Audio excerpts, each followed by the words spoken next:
দেখো বন্ধুরা, গরম গরম কড়াইশুঁটির কচুরি।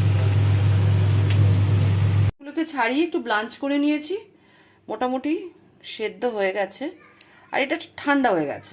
এরপর এটাকে আমি পেস্ট, ধনেপাতা, কড়াইশুঁটি আর কাঁচা লঙ্কা দিয়ে ব্লেন্ড করে নেবো। এই যে আমরা মিক্সিতে বেটে নিয়েছি, মিহি করে বেটে নিতে হবে। আমি কিছু ভাজা মশলা এখানে করব, সেটা হচ্ছে গোটা ধনে, গোটা জিরে, আর একটু মৌরি, আর এলাচ, লবঙ্গ, আর একটা স্টার অ্যানিজের ফুল। এই মশলাগুলো এখানে একটু ড্রাই রোস্ট করে নেব।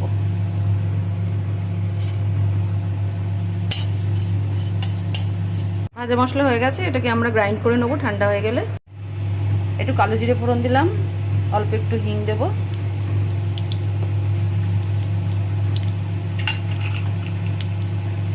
একটু আদা বাটা দেবো, এটা একটু ভাজা ভাজা করে নেবো। বাটা কড়াইশুঁটিটা দিয়ে দেবো,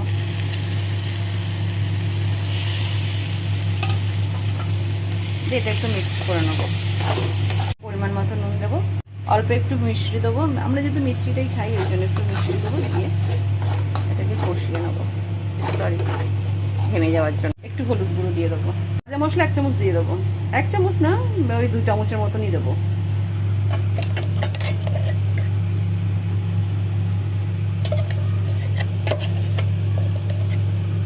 দেড় চামচ গেল। বাইন্ডিংয়ের জন্য একটু ছাতু দেবো, জাস্ট অল্প 1 চামচ।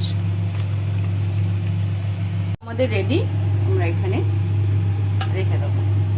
নুন, সাদা তেল আর একটু চিনি দিয়ে উষ্ণ গরম জল দিয়ে মেখে নিচ্ছি।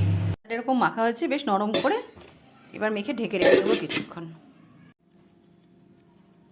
বাটিগুলো এরকম গোল গোল করতে হবে,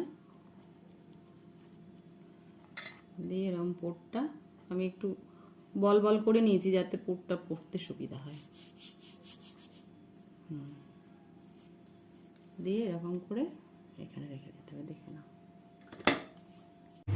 এরকম গোল গোল করে বেলেছি।